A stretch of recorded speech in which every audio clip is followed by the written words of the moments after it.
In this video we're going to be looking at potting into covered pockets.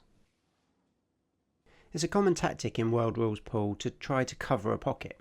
By placing a ball in front of a pocket, it can block an opponent's ball from being potted and potentially stop them from making a clearance.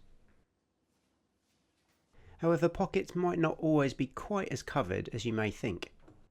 By using our knowledge of the tangent line and the angles in and out of a cushion, as we've looked at in other videos, it's still possible to pot into a pocket that looks to be covered.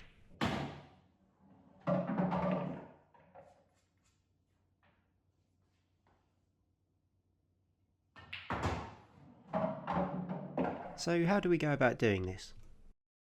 For this shot to work, we need to be able to place a ghost ball behind our opponent's ball that then gives us a line into the pocket. It's important to remember, however, that we can't simply just use the tangent line here. This is because the tangent line is only true when the ball has no spin on it. Because it's the object ball that will be hitting at our opponent's ball, it will have a little forward momentum on it, so the path will be slightly forward of the tangent line. With this in mind, we then work out the position of that ghost ball. Then we need to work out how to get our object ball into that position. To do this, we need to play into the cushion. This shot needs to be played firmly because otherwise our object ball won't have enough momentum to make it to the pocket. Because we're playing it firmly, we know that the angle out of the cushion should be pretty much the same as the angle in. The final thing is to play this shot with screw back.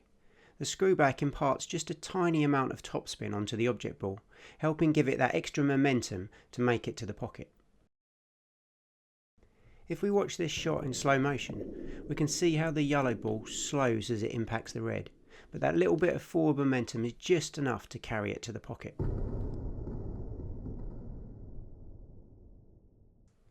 Obviously there are cases where your opponent's ball is too far into the pocket and it's not possible to get an angle into the back of it. The shot can also work when your opponent's ball is further away from the pocket, but you need to be aware that your ball may run out of steam before reaching the pocket if it's too far. This is a really handy shot to be aware of, and it means that you don't always have to refuse a clearance just because a pocket looks to be covered. Even if the shot doesn't quite come off, you'll invariably end up leaving your ball in the jaws and taking control of the pocket yourself.